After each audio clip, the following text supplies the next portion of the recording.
la forma de escribir, pero además la forma de puntuar incluso era distinta. Y uno, claro, piensa, no puedo escribirlo así, ¿no? Cualquier filólogo me matará, ¿no? Si me oye, pero al final uno trata simplemente a través de un vocabulario y de algún tipo de construcción, llevaros, o lo que yo he tratado es de llevaros por ahí a ese camino, ¿no? De conocer y pasear por Sevilla en el siglo XVII. Caballero 24 no es el nombre de un bar, no es un superhéroe, no... ¿Qué es Caballero 24? ¿Quiénes eran los Caballeros 24? Bueno, los Caballeros 24 eran, con perdón, casi como los concejales de hoy día, quizás con un poquito de más altas miras, algunos de ellos, los concejales, digo, que tienen altas miras, provenían de grandes familias de la ciudad y era un cargo al final hereditario, ¿no? Fueron 24 al principio, ahora los que saben de ellos, de esto nos lo explicarán, de verdad. Ya al final, y en algún texto se habla de esto, no, ni eran 24 y a muchos de ellos ni eran caballeros, porque llegaron a comprarse, las 24 llegaban a comprarse.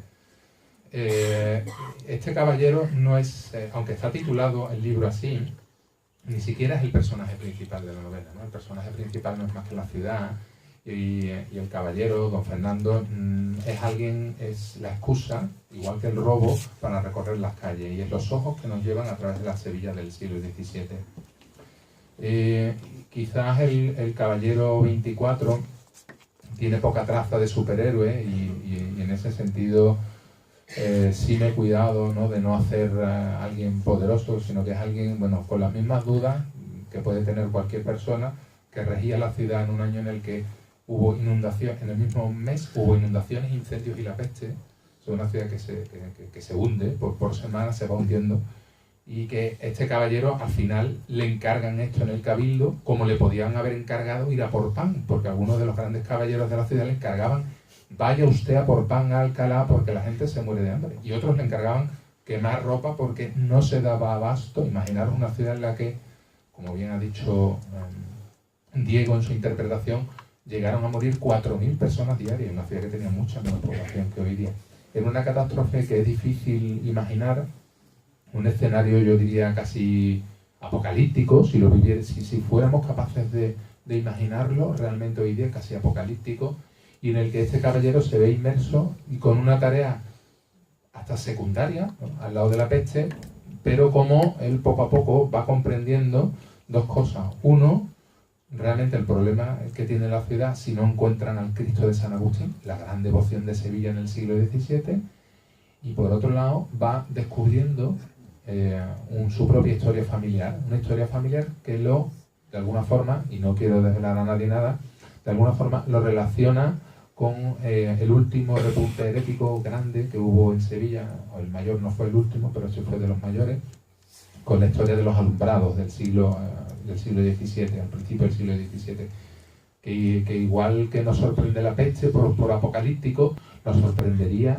un escándalo herético en el que hay más de 800 encausados y muchos de ellos de la alta sociedad sevillana, que fue un escandalazo, que si llega a ver Twitter en aquel tiempo, Internet y Facebook, pues estaríamos ahora mismo buscándolos por la calle para quemarlos, ¿no?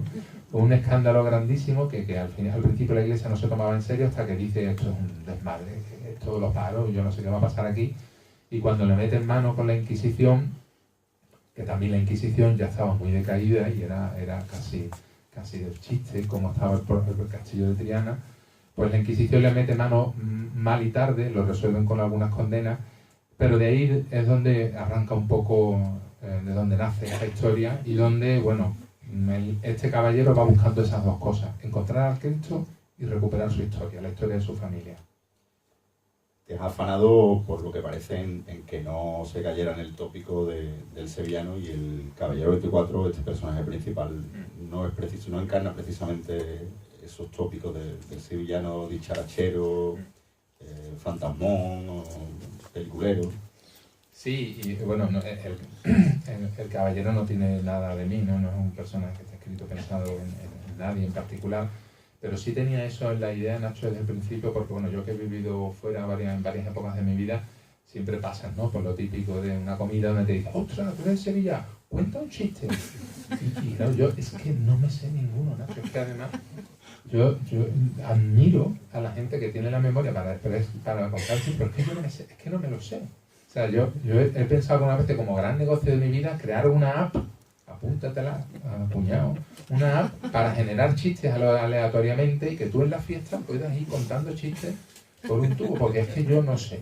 Entonces, a mí me gustaba más ese sevillano fino y frío, que yo creo que tiene mucho más de verdad que lo otro, ¿no? Y esta es una persona pues que tampoco es muy habladora, no es un caballero que sea ni muy hablador, ni cuente chistes. Para mucha gente resultará casi antisevillano, ¿no? Pero yo creo que hay mucho más de Sevilla en este personaje y en los secundarios. Se puede decir que aunque la ciudad Sevilla sea la principal protagonista, hay otro personaje, aunque no sea una persona, pero hay otro personaje importante que es el Cristo de San Agustín. ¿Por qué el Cristo de San Agustín? Bueno, como he dicho, y después Jesús seguro que tiene historias para contarnos, el Cristo de San Agustín, hoy escasamente conocido, a pesar de la labor de alguna gente importante que está aquí, como Antonio Flores. El Cristo de San Agustín era, pues, como el gran poder de la Macarena ahora mismo, ¿no? Y era la gran devoción de Sevilla en el siglo XVII. Además, era una cofradía, corrígeme Jesús si me equivoco, de gente de alta alcurnia. De nobles, exacto. De nobles. Entonces, realmente era una cofradía muy potente económicamente y con una imagen sin parangón. Y es una cofradía, cuando uno lee la cantidad, y os invito a seguir la página de Facebook que tienen del Santo Cristo de San Agustín, porque cuentan una cantidad de anécdotas y de historias del siglo XV, XVI, XVII increíble. Pues era la imagen de la que tiraba Sevilla cada vez que o hacía mucho calor, o hacía mucho frío, o no llueve, o llueve mucho, o hay una peste, o hay un tabardillo, o hay una guerra, o vienen los vikingos, o lo que sea, allí que sacaban al Cristo. Y era realmente la gran devoción de Sevilla. Y es una cofradía que luego se va perdiendo, Jesús tiene algunas buenas teorías al respecto, y desaparece. Y a mí siempre me ha impresionado que de una cofradía que estaba en lo más alto, desaparezca con tanta rapidez cuando desaparece en una época en la que otras cofradías también desaparecen, pero otras resurgieron teniendo mucho menos que la Hermandad del Cristo de San Agustín y siendo una imagen mucho menos venerada. Hoy tenemos una réplica, una muy buena réplica en San Roque, que invito a todos a que vayáis a visitarla, porque además os meterá mucho más en la novela. Pero el Cristo era una gran devoción y para mí con un punto mistérico el que haya desaparecido. Y además es cierto que procesionaba el día 3 para sacar a Sevilla de la peste, así que era la excusa perfecta. Hablábamos antes, os refería yo que tú prefieres casi hablar de historia novelada que de novela histórica. Eres de los que piensa, y probablemente esto sea una muestra, que la realidad supera con crecer la ficción. Absolutamente. Absolutamente. Yo creo que además una ciudad como Sevilla, y hace poco, cuando estuve en un programa de radio también con Manolo, coincidimos con que había fallecido José María de Mena. Yo creo que cualquier guionista que se precie coge el libro de las leyendas de José María de Mena y te saca 2 series de televisión, 2 series de época, sin ningún problema, donde hay amor, muerte, celos, asesinatos, traiciones. Y es cierto que es leyenda, ¿no? Pero tiene una base histórica muy bonita y Sevilla tiene historia suficiente como para que no nos inventemos cosas demasiado raras, ¿no? Hay que investigar, tenemos además una muy buena base histórica y documental en esta ciudad y seguro que hay muy buenas historias por ahí esperando. Sin hacer spoiler, pero la novela es redonda, tiene un final. ¿Eso quiere decir que no piensas en abrir una saga con esto? Bueno, a ver, lo primero que tengo que hacer aquí para esto es hacer un llamamiento, si hay aquí alguien que tenga una editorial o 2, ¿vale? Que se apiade de mí, o una librería de un primo, o lo que sea, porque escribir una segunda novela, y la idea la tengo, y ya mi mujer se queja de que estoy comprando más libros raros de historia, y me estoy documentando para escribir algo más, pero para mí la escribiré si realmente la primera tiene una cierta repercusión.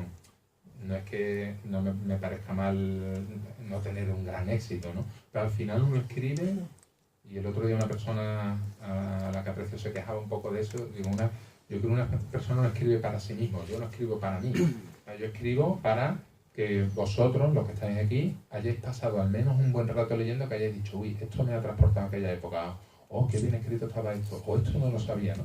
Al final uno escribe para hacer feliz a la gente.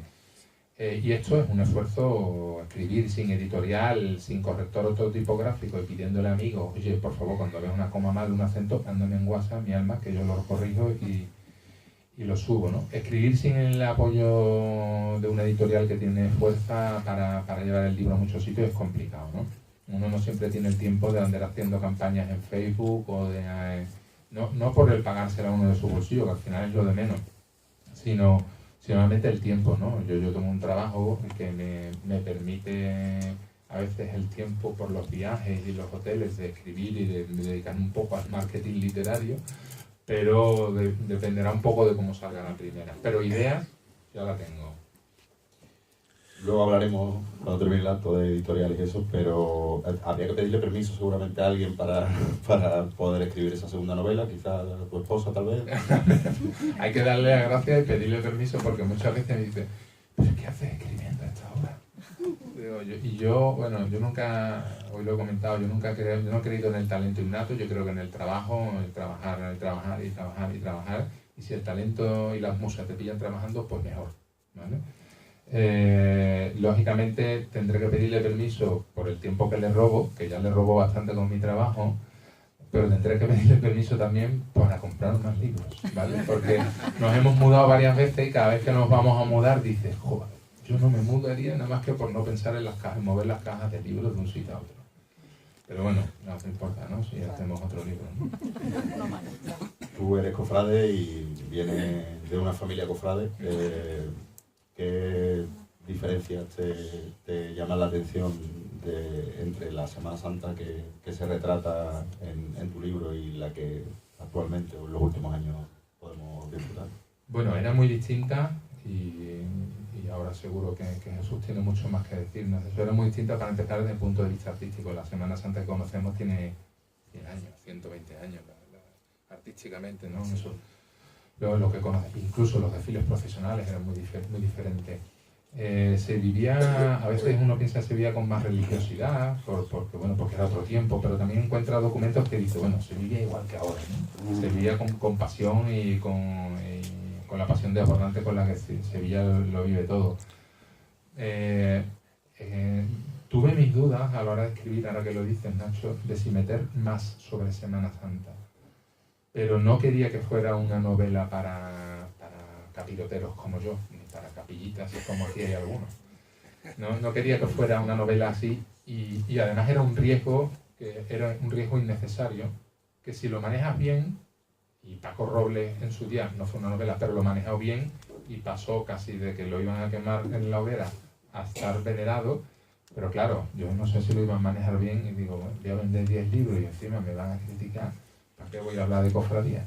Además, eso no quería que fuera una novela obviamente tan obvia de cofradías, aunque aparecen con puntos y aparecen más con guiños y con pequeñas bromas entre cofrades, que como muchos nos conocemos las advertirán, pues que una novela de cofradías.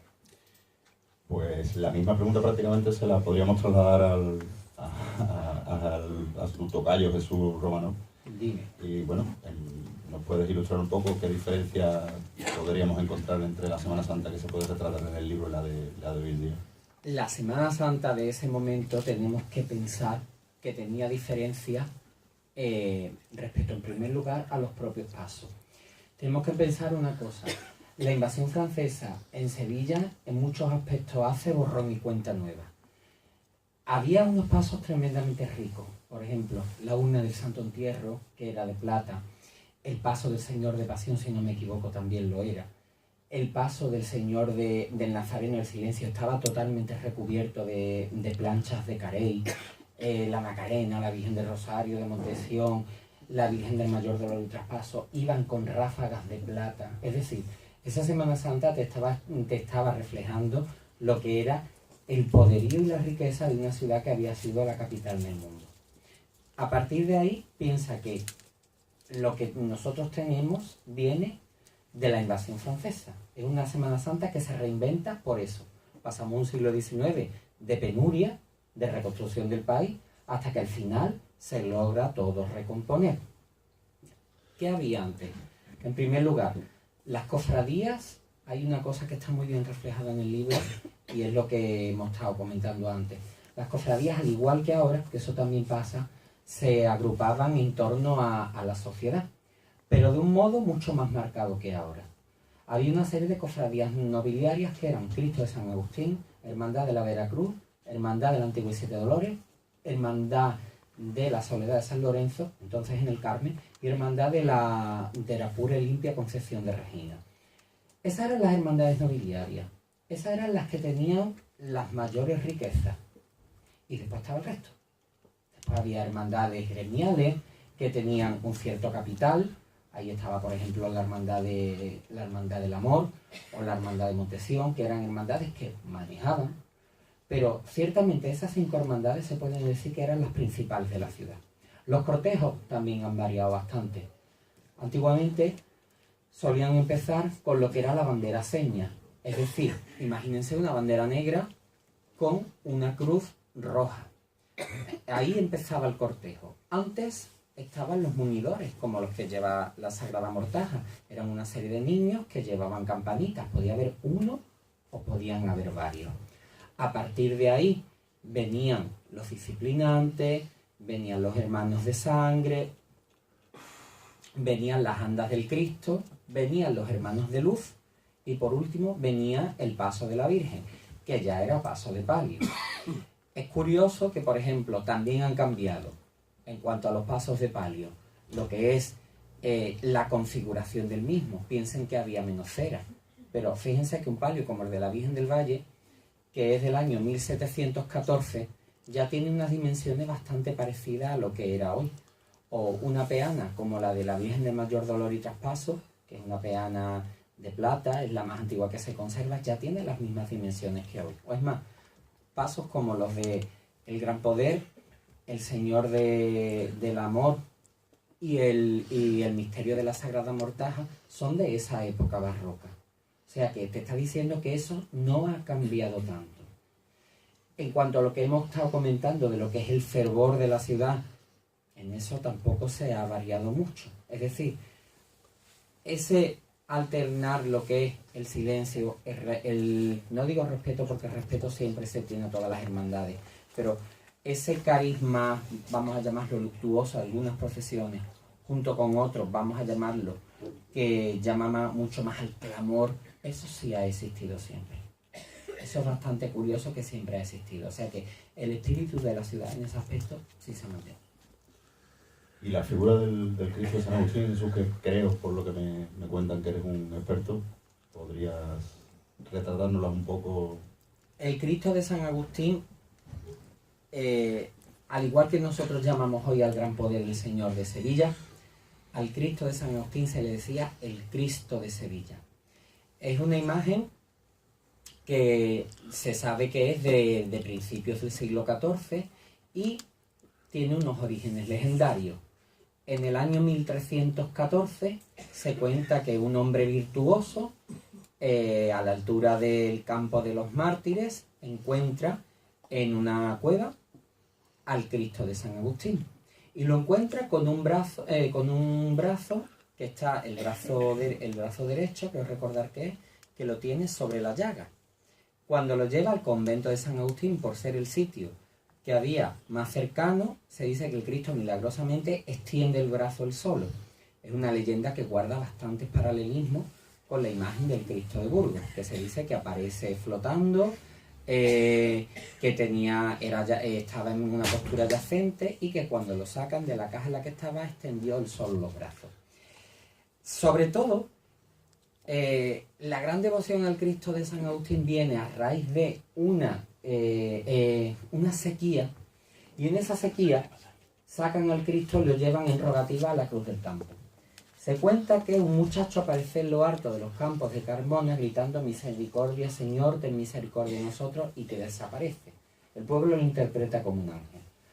Llovió tanto que el Cristo tiene que pasar la noche, según cuentan las crónicas, en la vecina ermita de la Soledad. Al lado de lo que es actualmente la Cruz del Campo había una ermita.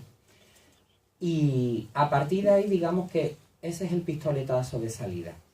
Los agustinos, lógicamente, saben lo que tienen. Saben que es una imagen que está teniendo bastante devoción. Y los agustinos se van a procurar también de extenderla. Tense en cuenta de una cosa. En un lugar que tuviera una imagen que llamara a la devoción, eso era una fuente de ingresos también. La nave en la que estaba el Cristo de San Agustín, piense que estaba llena de esvotos por todos lados. Tenía hasta barcos de plata colgados. Tenía cuadros de todo tipo. Tenía muletas. Tenía todo tipo de cosas que te hablaban de lo que era la devoción del Cristo. Incluso había, precisamente de lo de la peste, había 2 cartelas. Una dentro de la capilla del Cristo, en la que hablaba del milagro de la peste, y otra que estaba en la sacristía, que por cierto, esas cartelas una de ellas se copió porque se llevan a la iglesia de San Roque y en 1936 desaparecieron en el incendio, y ahí andamos unos pocos a ver si nos dejan reponerla, que tenemos ese proyecto. ¿Qué más te puedo decir del Cristo? Era tal la devoción que tenía la imagen que tenía un culto cuasi sacramental. Es decir, la imagen del Cristo solo se veía los viernes.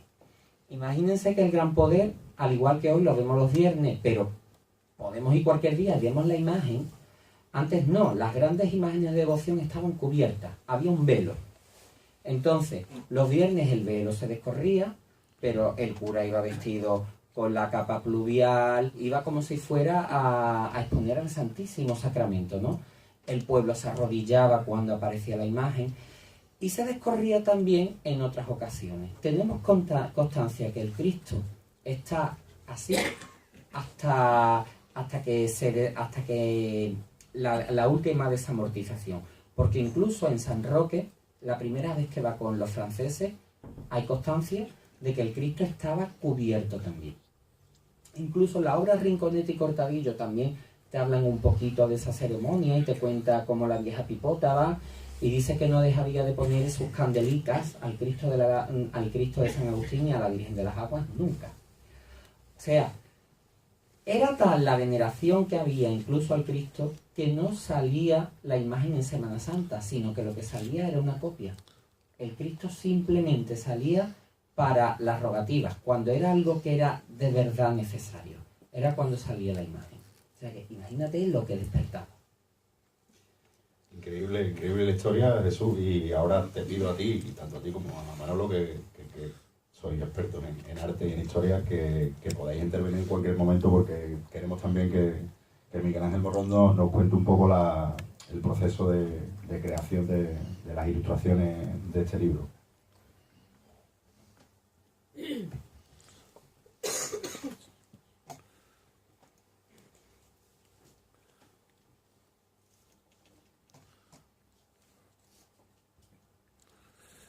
Bueno, pues yo, después de todo lo que ha hablado mi amigo Jesús y el otro Jesús Romano, voy a ser muy breve para no daros demasiada la carga con la creación de la portada, ¿no?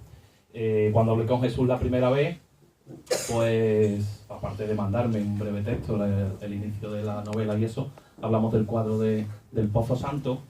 Y como punto de partida, porque además luego a mí solo me dio la primera página de la novela y otra donde describe esta escena, el caballero 24, ¿no? Y pues claro, a partir de ahí yo empecé a indagar sobre el tema de las ilustraciones y la peste llevada, digamos, a las artes plásticas, ¿no? Hay mucha información, o sea, muchos cuadros en Europa, pero de las distintas épocas, ¿no?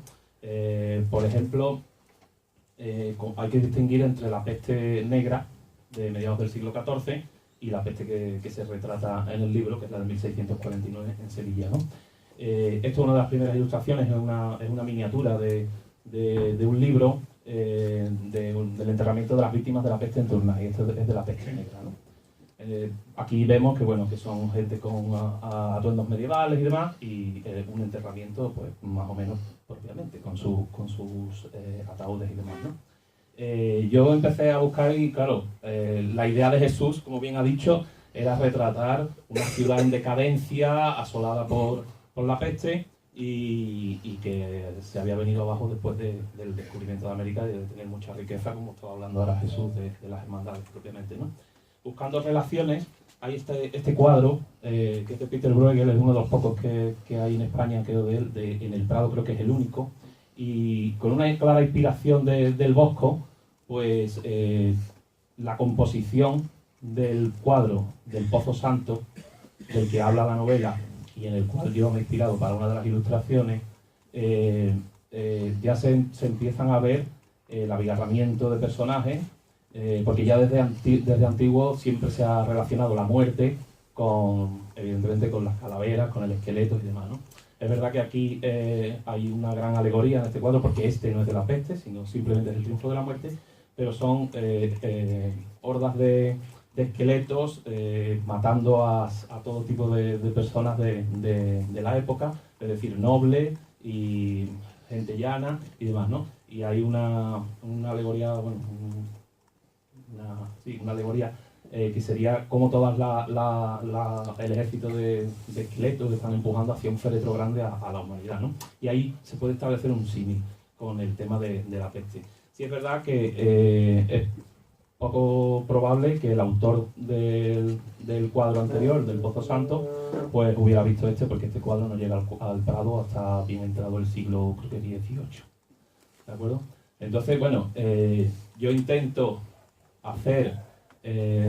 condensar el tema de la peste para la portada y empiezo a hacer mis bocetillos, y a la izquierda es un fragmento del cuadro que estaba al principio del Pozo Santo, y a la derecha ya es una interpretación mía, que aunque hay muchas similitudes y por supuesto el actual Parlamento al fondo, el Hospital de las Cinco Llagas, yo ya empiezo a tener a establecer algunas diferencias para que no se me diga el plagio y la copia, simplemente una inspiración, ¿no? Y bueno, pues principalmente el carro de los apestados, pues yo lo sustituyo por, como ya he dicho antes, el carro con la muerte, ¿no? O sea, ya con los cadáveres. En el cuadro original, pues faltan más elementos, como el caldero que habló Jesús conmigo, que la gente iba ya moribunda a arrojarse allí. Y bueno, tampoco es que haya muchas imágenes buenas, ni el cuadro está en buen estado de conservación, ¿no? Entonces ya a partir de ahí entronco un poco con lo del Cristo de San Agustín, con lo que es la primera página y el robo, ¿no? Y retratar una cosa de la peste para la portada tendría que tener mucha información que a lo mejor a la gente a la hora de ver el libro no le iba a llamar tanto la atención. Entonces me centro en la parte de lo que es el robo del Cristo de San Agustín, porque me parece que al fin y al cabo la portada del libro lo que tiene que hacer es que atraiga al lector, que atraiga a alguien a mirar qué es lo que es esto, qué es lo que dice este libro, ¿no? Y bueno, empiezo a investigar un poco sobre el convento de San Agustín. Esto es lo que queda actualmente, más o menos, la fachada, que es la primera foto, y luego esto que está aquí es la portada de lo que era el convento, de lo que era la iglesia del convento. Si tú me tienes que corregir, me corriges en cualquier momento. Y a partir de ahí, esto, según investigué, pues era del autor de la parte de arriba del campanario de la Giralda, de Hernán Ruiz. Y bueno, pues por las circunstancias que sea, sigue estando ahí en la puerta de Carmona, prácticamente arrumbado, a espera de que patrimonio o quien le toque. Entonces, empiezo a ubicar un poco la zona, ¿no? Partiendo de esto, de las imágenes, reconstruyo como puedo, empiezo a hacer un boceto ya para lo que es la portada y los embozados que describe Jesús en la primera página que atracan al fraile. Y bueno, muy difícil, ahí sí me inspiro en los personajes del primer cuadro del Pozo Santo, porque si empiezas a investigar, si empiezas a ver caballeros del barroco y demás, muchas veces siempre están con fechas posteriores. Y en el cuadro del Pozo Santo, aunque es verdad que no tiene una calidad técnica muy, muy grande, pero sí hay nobles, hay gente llana, hay frailes de más de una congregación por el color del hábito, Y bueno, pues empiezo a imaginarme cómo era un embozado, porque es lo que me dijo Jesús, unos embozados. Y otra cosa fundamental, bueno, el Cristo de San Agustín es como él describe cómo lo envuelven en unas sábanas para robar los tres señores, ¿no? Y bueno, pues ahí me las vi. El otro día cuando me llevó el libro le expliqué cómo cogí, en realidad es el Cristo de los negritos en pequeñito, envuelto en papel, bueno, en unas telas, y a partir de ahí pues se va generando lo que es las primeras trazos, ¿no? La verdad que tengo que agradecerle pues que el trabajo del boceto anima mucho y te entretiene y lo disfrutas mucho, ¿no? En fin, estos son diferentes. Ya iba haciendo pruebas con el tema de la portada. Luego ya quería plasmar eso que me decía él, de que fuera algo tan oscuro, que fuera algo muy tétrico, y tenía claro que los colores finales más o menos iban a ser algo imitando algún grabado antiguo y las composiciones, ¿no? Aquí ya fue cuando hablo con él y me dice que no le importa lo del Cristo de San Agustín, aunque ha dicho antes que evidentemente no era un libro hablando mucho de cofradías, ¿no? Pero intento colocarlo y demás, y después decido, poco a poco, cuando ya voy probando el color, pues decido eliminar lo que es la imagen. Aquí esto sería un primer esbozo, a la izquierda en la contraportada del libro, porque claro, al ser el primer trabajo que hago para libros, no sabía exactamente cuál es la maquetación que va delante y que va detrás, ¿no? Y aquí ya empiezo a meter un poco más de color. Intento variar la disposición de los personajes, y también hablé con Jesús del tema de las giraldas evidentes que tenía que aparecer para que la gente reconociera que era una novela en Sevilla, ¿no? Hecha en Sevilla. Este es el boceto final con la portada, que ya intenté meter al Cristo ya luego en otro apartado. Y la parte de la izquierda, que es la que inspira un poco al cuadro del Pozo Santo, finalmente, pues en la maquetación final a la hora de imprimir el libro, pues ha sido utilizada para las redes sociales y demás, ¿no? Y bueno, yo quedé muy contento en el sentido de que busqué siempre el que pareciera un grabado, puesto que una de las pocas imágenes que pude encontrar de la Puerta de Carmona, de donde se vislumbraba algo en lo que era el convento de los agustinos, era un grabado de esa época del siglo XVI, ¿no? Sí, perdón, siglo XVII.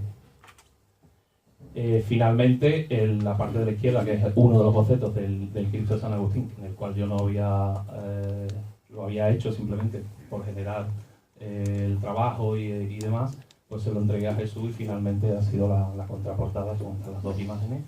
Y bueno, este es la portada, que es ya la que todos vosotros conocéis, de la que hemos hablado aquí.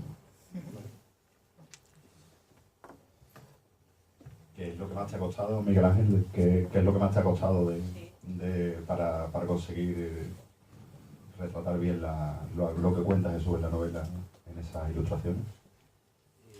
Quizás, sobre todo, eso que él me decía, ¿no?